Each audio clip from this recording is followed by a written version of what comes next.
근데 이 왼쪽으로 가보면 다 사실은 사막에다가 초원이고 막 그렇습니다. 흔히 말하는 지금 중국에서 말하는 1대1로 길이 여기고 여기에 중앙아시아들이 있는 거죠. 그래서 사실은 여태까지는 이 연해 지역 위주로만 발달이 됐었는데 이 섬사성은 상대적으로 굉장히 좀 낙후했던 곳이죠. 근데 지금 이제 뭐 여러 가지 시진핑 정부도 들어서고 여러 가지 서부 대개발이나 중앙정부의 지원을 받으면서 이쪽을 전략적으로 지금 경제 개발을 좀 시키겠다 이렇게 보시면 될 것 같습니다. 약간 뭐 그로부터 100주년이 됩니다. 100주년 되는 해에 2049년 되면 이 중국이 중국몽이라고 해가지고 중국의 꿈이라고 해가지고 미국을 눌러서 완전히 전 세계의 가장 G1, 가장 최고의 국가가 되겠다고 하는 그런 목표를 설정하고 자신 있게 그 얘기를 한 적이 있습니다. 그래서 그런 정책 방향들을 내놓았고 중국 제조 2025라든지 그런 얘기를 했었는데 있습니다.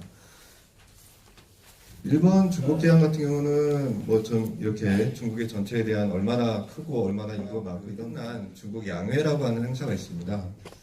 전국인민 대표 대회라고 하는 이제 한국의 국회에 해당하는 그런 어떤 대회가 있고 정치협상회의라는 그 대회를 두 개를 합쳐가지고 양회라고 부릅니다. 그래서 보통은 이 중국 양회에서 대부분의 어떤 경제 정책 방향을 전국에 한 3,000명 이상 되는 전국 인민 대표들이 모여가지고 회의를 해서 통과를 시킵니다. 그래서 보통 그 매년 벌어지는 중국 양회에서 그 해에 어떤 중국의 정치, 경제, 외교의 그 정책 방향을 청구를 할 수가 있습니다. 그래서 제가 이 두 자료를 같이 실은 이유는 사실은 그 작년에 2018년에 중국 당대회에서 주로 강조됐던 거는 시진핑이라고 하는 어떤 1인 지도 체제를 좀 강조하면서 연임을 뭐 10년 동안만 원래 임기를 가졌었는데 그거를 무한대로 또 늘리고 시진핑 위주로 모든 그런 어떤 정책 구도를 몰아가는 그런 부분이 하나가 있었고 또 하나는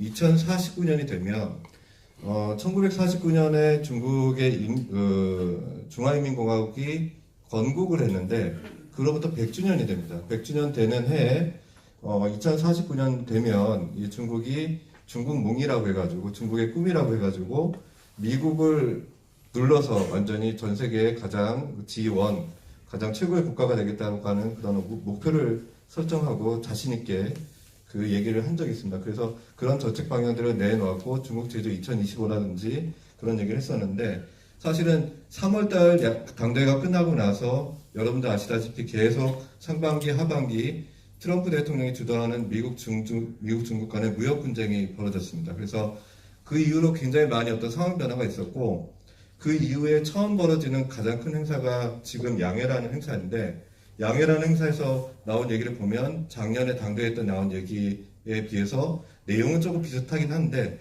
정책의 순위도 많이 바뀌고 정책 기조도 많이 바뀌고 분위기도 많이 좀 달라졌습니다. 약간 조금 자성하는 분위기나 조금 이렇게 약간 조절하는 분위기. 그래서 지금 양회에서 가장 중요시하게 얘기됐던 거는 감세, 정책, 일자리, 민생, 경제 활성화 같은 지금 현재 중국이 미중 분쟁 이후로 겪고 있는 여러 가지 문제들에 대해서 약간 극복해보자 하는 그런 내용들이 많이 담겼습니다. 그래서 그 자료를 나중에 보실 때 그 두 가지를 좀 비교해서 좀 보시면 될 것 같고요.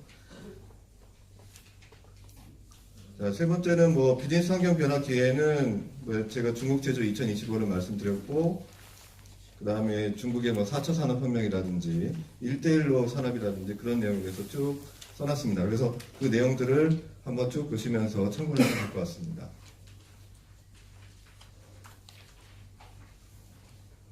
자, 한국과 중국 간의 경제무역 관계에 대해서 말씀을 좀 드리겠습니다. 최근 한국의 대중국 수출 변화라는 부분이 계속 사실은 최근 1년 사이에 그렇게 변한 건 아니고 한 10년 사이에 계속 뭔가 변화가 있었습니다. 그래서 그 변화가 뭐냐면은 중국의 교육 구조가 업그레이드 됐다 이렇게 돼 있고 중국의 수출을 굉장히 많이 하는 국가인데 중국의 수출이 어떤 간단한 어떤 완성제에서 중간재, 자본재 중심으로 업그레이드 됐다라고 이렇게 표현을 하고 있고요. 그리고 중국의 기술 자체가 고도화가 진행돼서 저급한 기술보다는 중급 이상의 고기술, 어떤 때는 또 첨단 기술 같은 그런 기술이 수출액에 많이 포함되게 됐다는 것이 좀 달라진 점입니다. 그리고 중국이 현재는 그전에는 한국으로부터 굉장히 많은 어떤 중간재나 자본재를 수입을 하고 있었는데, 아시다시피 중국 자체에도 굉장히 국산화에 대한 어떤 그런 정책적인 그런 어떤 방침에 의해서 홍색 공급망이라는 얘기도 들으셨을 겁니다. 그래서 그 부품 소재가 대부분 중국산으로 많이 수입이 대체가 됐습니다. 그래서 한국에서 많이 수출하던 것들을 중국산으로 바꾸다 보니까 그 한국에서 수출하는 그런 부분이 많이 좀 타격을 입었고, 또 이런 중간재 자본재를 똑같이 한국에 수출하는 것과 똑같은 거를 중국이 해외로 수출을 하다 보니까 저희랑 경쟁이 많이 붙게 됐습니다. 그래서 가장 이렇게 대표적인 것들이 휴대폰이라든지 아니면 LCD 이런 분야에 있어서는 굉장히 많이 저희랑 경합이 됐기 때문에 저희가 많이 그 어떤 업종에 있어서 많이 피해를 보게 되는 그런 부분이 되는 거죠. 그리고 밸류체인의 변화돼 있었는데 이런 부분들이 중국도 사실은 이제 동남아로 많이 좀 이전하게 되는 그런 그 변화가 좀 있었습니다. 한중무역 현황을 좀 보시게 되면 중국은 세계 1위의 무역대국이고 제2위의 FDI 유치국이라 되어 있습니다. 18년도에 4조 달러 이상 되는 그런 어떤 무역액을 갖고 있고요. 중국 시장으로 보면 중국으로 수입되는 어떤 국가들을 이렇게 보면 2013년에까지 전에는 일본이 가장 1위의 국가였는데 그 센카쿠 열도라든지 그런 어떤 분쟁이 있고 나서 그 뒤부터 한국이 좀 부상을 했습니다. 그래서 한국이 원래는 한 5년 정도 10% 이상 되는 점유율을 갖고 있었고 한국이 1위를 유지를 하고 있는데요. 근데 지금은 16년부터는 10% 이하로 떨어졌습니다. 그래서 지금은 한국이 1위를 유지하고는 있지만 9.7% 정도 되고 일본이 그 뒤를 따르고 있습니다. 이렇게 된 원인이 10%를 이하로 떨어지게 된 원인이 옛날 한국에서 어떤 그 중간재나 자본재를 수입할 때 범용의 제품, 약간의 저급의 제품들을 한국 거를 수입을 해다가 그걸 가지고 가공해가지고 중국이 해외로 수출을 하는 구조였는데 지금은 사실 아까도 말씀드렸듯이 중국이 한국에서 생산할 수 있는 그런 어떤 중간재나 이런 부분을 똑같이 생산할 수 있게 됐기 때문에 그만큼 한국이 중국으로 그런 제품들을 수출하는 게 적어졌다는 거고요. 그런 필요한 부분들은 대부분 지금은 현재는 한국에서 수입하는 게 아니라 일본이나 독일에서 수입하는 걸로 바뀌었습니다. 그래서 중국도 이제는 한국의 제품이 조금씩 필요성이 덜해져가는 그런 상황에 좀 이르게 됐다라고 좀 보시면 될 것 같습니다. 그럼에도 불구하고 밑에 보시면 2017년하고 18년에 굉장히 중국으로의 수출액이 굉장히 늘어났습니다. 그래서 총액이나 이런 부분은 2016년에 떨어졌다가 다시 올라가게 돼서 굉장히 그 고무적인 현상인데 사실 내용을 보면 걱정스러운 거는 이제 품종이 굉장히 반도체 편중되게 됐다는 겁니다. 그래서 자동차나 조선이나 일반 중간재나 자본재는 굉장히 많이 줄었는데 반도체 혼자가 우뚝 써가지고 굉장히 많이 수출했기 때문에 총액적으로는 굉장히 늘어난 것처럼 보이게 된다는 거죠. 이 품목별에서도 좀 보시면은 그런 부분을 참고를 하실 수가 있을 것 같습니다. 여기 마이너스가 되는 부분들이 지금 중국이 한국을 제치고 좀 이렇게 앞서가는 부분이 된 거죠. 디스플레이 같은 그런 부분들이 우리가 이제 중국으로 수출하는 것들이 거의 20%씩 줄어들게 된 거고요. 무선통신기기 휴대폰이나 어떤 IT 제품들이 많이 좀 줄게 된 겁니다. 그리고 자동차 부품이 2017년에는 10등 안에 들어왔는데 그 전년도에 비해서도 물론 40% 떨어졌지만 2018년도에는 아예 자동차가 이제 10위권 안에도 들지 못하는 그런 상황이 됐습니다. 그래서 가장 이제 좀 약간 좀 피해를 보거나 중국으로 수출이 줄어들게 된 그런 산업이 자동차나 조선 분야나 이렇게 되겠습니다. 자, 반도체 분야는 여러분들 잘 아시다시피 계속적으로 이게 어떤 한국의 어떤 그런 산업을 좀 뒷받침하고 있는데 여기 시안 같은 경우는 삼성반도체가 또 진출해 있어가지고 계속적으로 저도 이제 반도체 분야에 대해서 계속 좀 많이 좀 보게 되는 것 같습니다. 그래서 지금 작년 3분기까지 18년 3분기까지 계속적으로 호황기를 이어오다가 4분기부터 이제 반도체 가격이 하락되고 이제 공급이 너무 과잉되기 때문에 반도체 가격이 하락되는 그런 현상이 계속 지속되고 있고 올해 연초에 반도체 수출액이 이제 줄어들게 되니까 전체 우리 한국의 무역액 수출액이 또 줄어드는 그런 상황이 지금 벌어지고 있는 상황입니다. 중국의 반도체 불기는 굉장히 많이 들어보셨을 겁니다. 그래서 중국의 반도체 수입이 석유보다도 이제 초과를 했기 때문에 이제 중국 정부로서는 이 가장 핵심적인 뭐 스마트폰이나 PC나 스마트 TV나 어떤 여러 가지 데이터 센터나 여러 군데 반도체가 필수적으로 필요한 그런 부분인데 계속적으로 수입만 해왔던 부분이기 때문에 자체적으로 자금률을 2025년까지 70% 이상으로 끌어올리겠다라고 이렇게 목표를 세웠습니다. 그래서 1조 위안이라고 하는 한국 돈으로 177조 원을 투입하고 펀드를 투자 펀드를 조성해가지고 R&D에 쓰고 또 이제 한국에서의 인재 영입에도 쓰고 여러 가지 그 어떤 반도체 기업을 인수합병하는 데도 쓰고 이런 식으로 지금 해서 중국이 반도체 산업을 계속 육성을 작년까지 해오고 있고요. 근데 올해 들어서 약간 좀 바뀐 상황은 중국 정부가 이렇게 많은 재원을 투입했는데도 사실은 그렇게 큰 효과를 보지는 못하겠습니다. 아직은 공장들을 계속 세우긴 하지만 수율이나 이런 부분들이 너무나 이렇게 좀 떨어지기 때문에 중국 정부에서도 약간은 무조건 투입하기보다는 좀 속도를 좀 조절하고 있고 지금 잘 되고 있는 LCD나 OLED 쪽으로 좀 중국 정부의 예산이 좀 더 집중되는 그런 분위기가 있다고 합니다.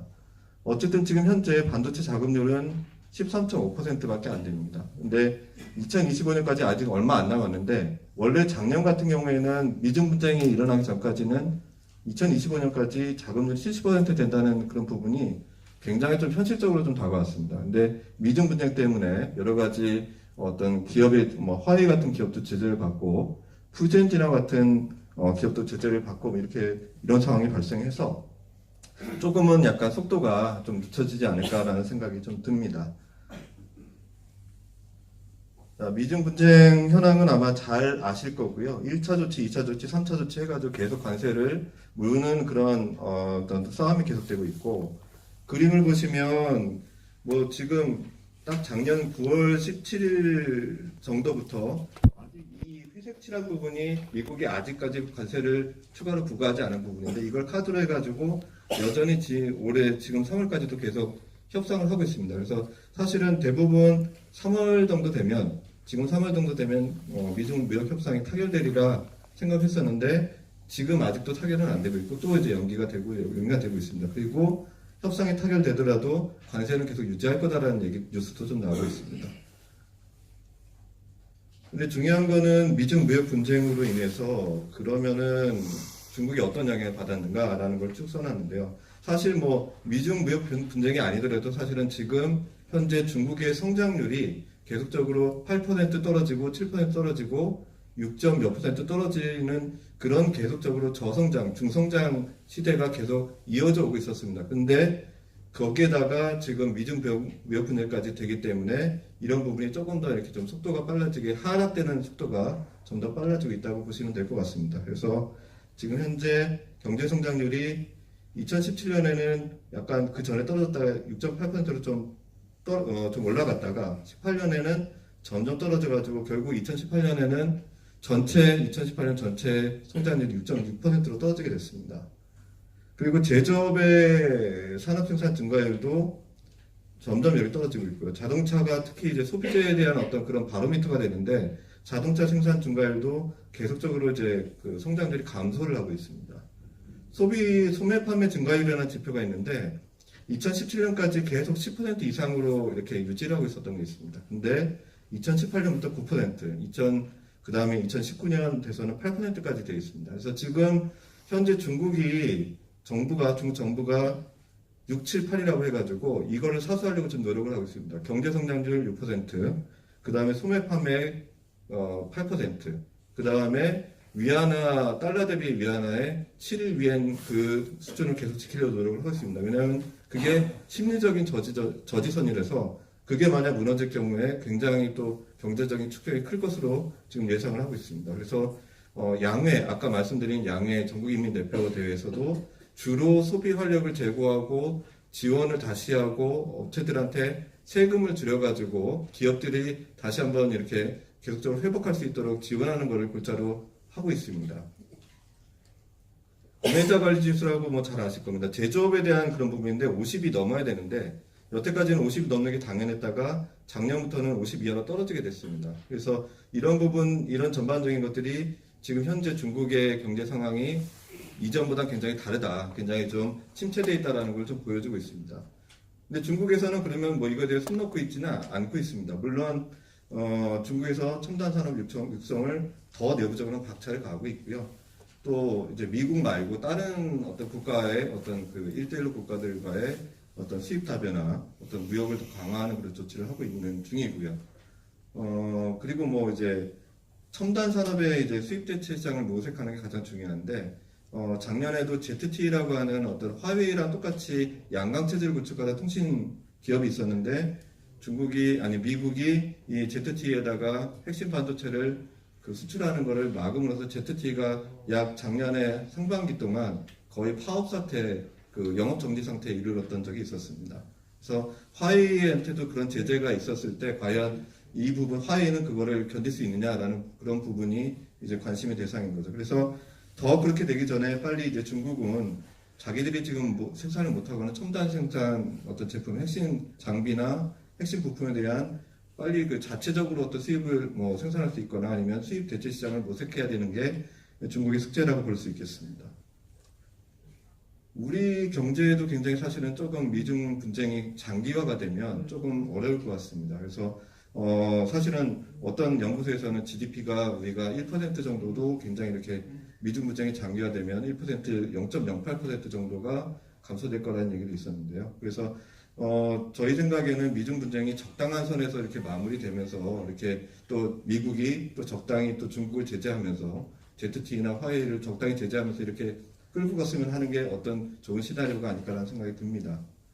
그리고 우리가 또 가만히 있을 수는 없기 때문에 여태까지도 우리가 좀 중국에 대해서 위기감을 느껴왔지만 중국에 굉장히 수출을 의존하고 있습니다. 25% 정도가 중국에 의존하고 있는데 그런 부분에서 좀 많이 탈피를 해야 되고 또 이제 우리 자체에 대해서 산업의 경쟁력이 좀 이렇게 사실은 높아져야 되는 그런 부분이 있습니다. 그래서 어떤 상황에서도 산업 부분이 조금 강화가 돼야 되는 그런 숙제를 여러분들도 아시다시피 갖고 있다고 보겠습니다.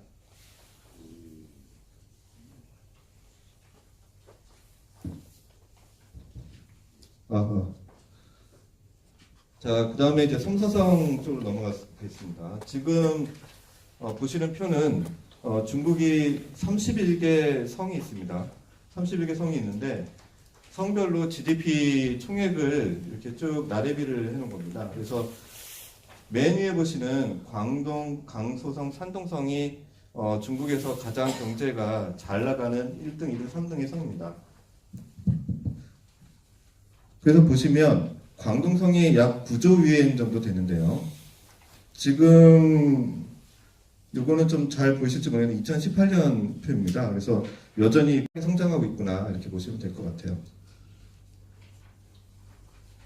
자, 성사성의 위치입니다. 그래서 어떻게 보면 중국의 가장 한가운데 위치를 했잖아요. 그래서 그렇긴 한데 지리적으로는 그런데 이 왼쪽으로 가보면 다 사실은 사막에다가 초원이고 막 그렇습니다.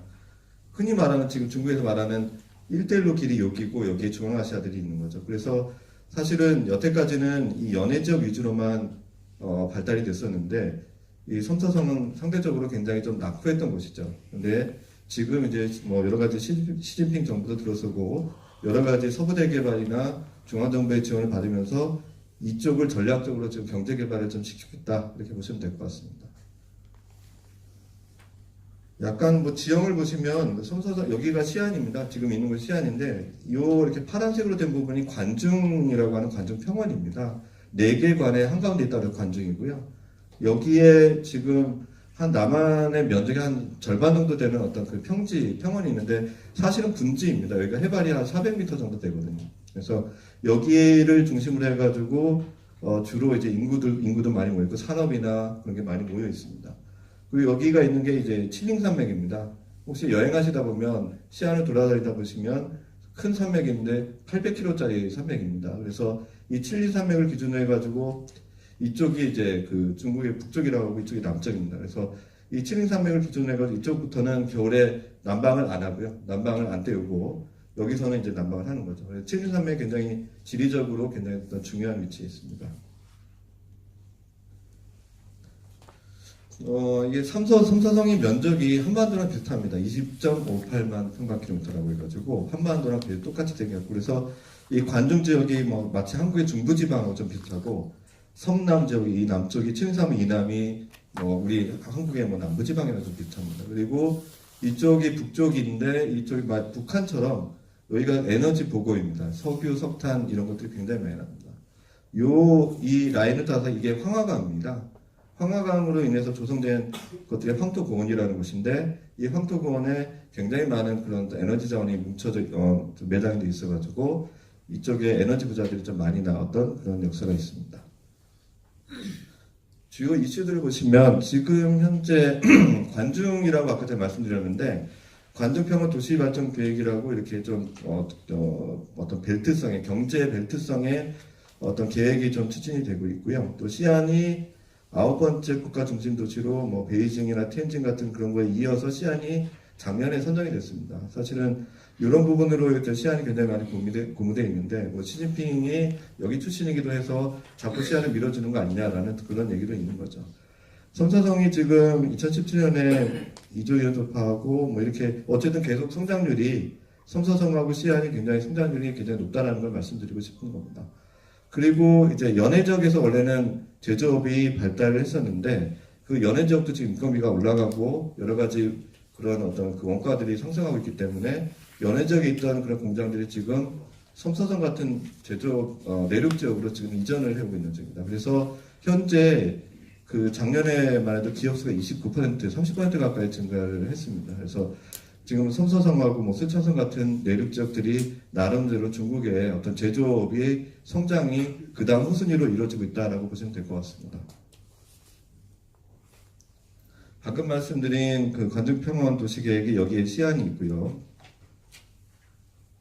자, 그리고 그동안은 여기가 아까 중국 전체 지도에서 삼서성이 굉장히 중간에 있었습니다. 그것만큼 사실은 요새적인 위치를 갖고 있고, 그래서 옛날에 중국하고 소련이 분쟁을 했을 때 중국이 모택동이 전략적으로 이 시안에다가 군수산업을 여기다 육성을 했습니다. 그래서 미사일 기지라든지 아니면은 항공산업이라든지 그런 거를 육성을 했습니다. 그래서 그동안은 국유기업이나 군사공업, 국방산업 위주였는데, 현재는 민영기업 위주를 유치를 통해서 경제 활성화를 추진하고 있습니다. 그래서 아시는 알리바바나 이런 기업들이 계속 시안에 진출을 하고 있는 거고, 이 민영기업이 삼서성의 무역에서 차지하는 비중이 점점 높아지고 있고요. 근데 아직은 삼서성에 있는 삼성 같은 외국 기업, 삼성하고 마이크론 같은 반도체 기업이 진출해 있는데, 그 기업들이 대무역의 한 70%를 지금 점유를 하고 있는 중입니다. 그리고 아까도 제조업이 연해 지역에서 내륙 지역인 삼서성으로 이전을 많이 하고 있다고 말씀드렸는데, 뭐 전통적인 제조업만 하는 게 아니고요. 여기서도 만약 독일의 4.0 인더스트리 4.0처럼 스마트 제조를 열심히 하고 있습니다. 그래서 계속적으로 자동화나 스마트화 이런 식으로 지금 추진을 하고 있는 중입니다. 한국 기업에 진출한 그런 부분은 혹시 뭐 들어보셨겠지만 삼성반도체가 2014년부터 여기에 진출해 있고 협력사들도 굉장히 많이 진출해 있습니다. 작년에 2기 착공해서 올해 말에 2기가 양산이 좀 예정되어 있고, 삼성 SDI가 또 여기서 이제 진출을 해 있습니다. 그래서 지금 약 그 한국 교민이 원래는 삼성이 들어오기 전에는 한 500명 수준이었는데 지금은 한 3,000명 정도 지금 이제 늘어났고요. 총 기업 수가 한 뭐 300여 개 이렇게 늘어나게 됐습니다.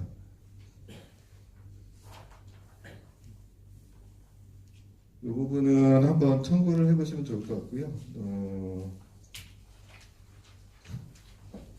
예, 유망 진출 분야 아까도 말씀드렸듯이 여기가 소비재가 강한 곳은 아닙니다. 왜냐하면 일단 연해 지역에서 수입을 통관을 먼저 한 다음에 내륙 쪽으로 유통하는 어떤 취약한 구조이기 때문에 사실 여기 진출하신 아니면 시장 개척하러 오신 중소기업분들이 소비재를 많이 파시려고 하지만, 여기는 유통상들은 내륙 지역에만 한정되는 유통상이기 때문에 약간 좀 고전을 하시는 그런 부분이 있습니다. 아직까지는 대부분 연해 지역의 항구에서 수입하는 걸 받아다가 내륙 쪽으로 퍼뜨리는 역할 정도이기 때문에 소비재 부분은 조금 이제 취약하다고 볼 수 있고, 아까도 말씀드렸듯이 유망한 분야가 스마트 제조라든지 공정이라든지 농업이라든지 환경보호라든지 뭐 이런 분야가 되겠습니다.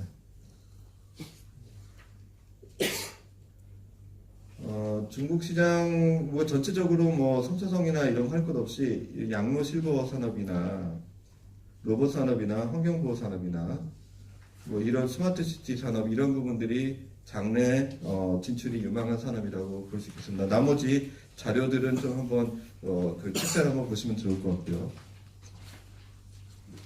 자, 우리 대응 방안도 한번 참고를 해보시면 좋을 것 같습니다. 이게 뭐 지금 뭐 진출 전략에 대해서 지금 말씀드렸지만 뭐 결론부터 말씀드리면 여태까지는 우리가 중국에 접근을 할 때 그냥 우리가 갖고 있는 거를 이제 그쪽에다가 너네들이 갖다 써라. 우리 제품이 우수하다라고 하면서 이렇게 접근했는데 아까도 말씀드렸듯이 중국의 수출이 점점 이렇게 떨어지고 있는 이유 중 하나가 한국 제품에 대한 매력이 좀 떨어지고 있기 때문입니다.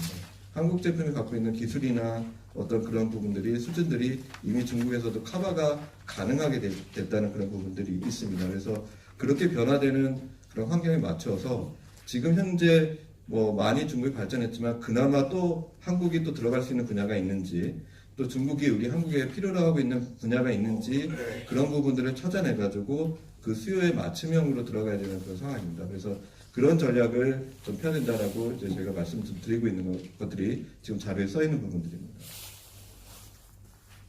그래서 지금 뭐 요약을 하면 일단은 처음에 한중 수교 이후 들어왔을 때는 어떤 리스크라는 거를 생각을 안 하고 했었는데 작년에 아니면 재작년에 한 2, 3년 정도 사드라는 그런 과정을 거치면서 우리한테도 좀 약간 어떤 그 자성의 어떤 기회가 됐던 것 같습니다. 중국 시장이 어떤 리스크를 생각을 하고 들어가야 되겠구나 라는 생각을 하게 됐고요. 그래서 가장 중요한 부분이 중국 정부의 정책이 계속 새로 뭐 나오고 있는데 뭐 시스템화되고 있고 통합화되고 있고 전산화되고 있고 스마트화되고 있는데 그런 정책에 대해서 계속적으로 모니터링 해야 된다는 그런 부분이고요.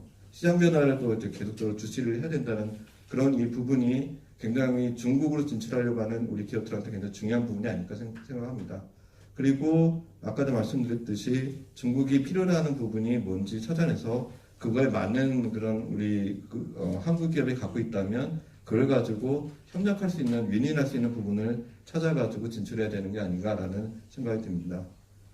이런 부분들은 좀 참고를 하시고요.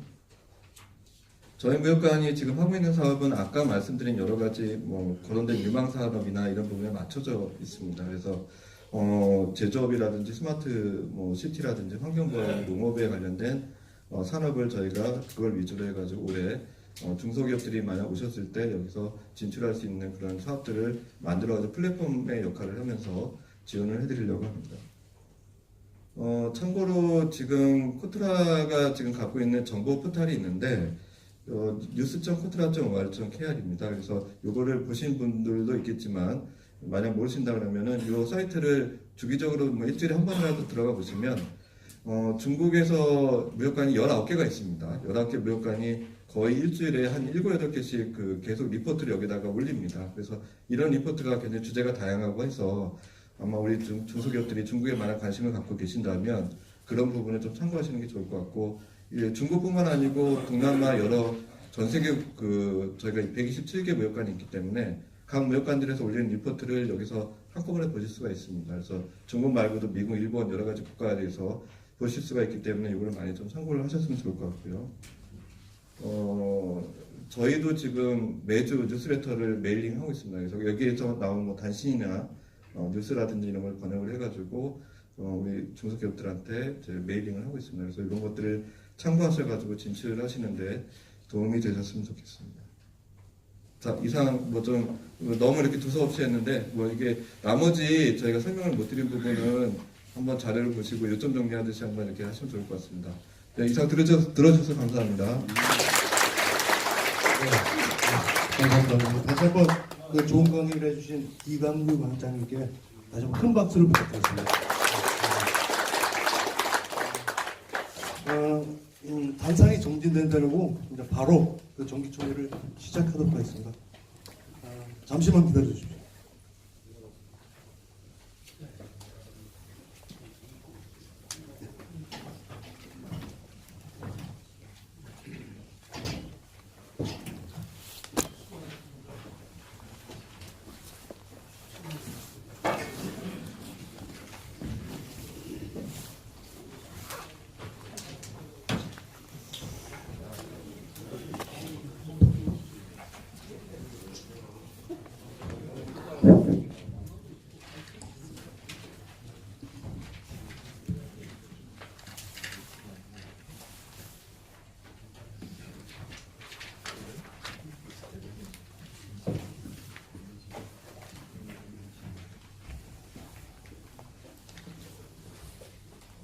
네.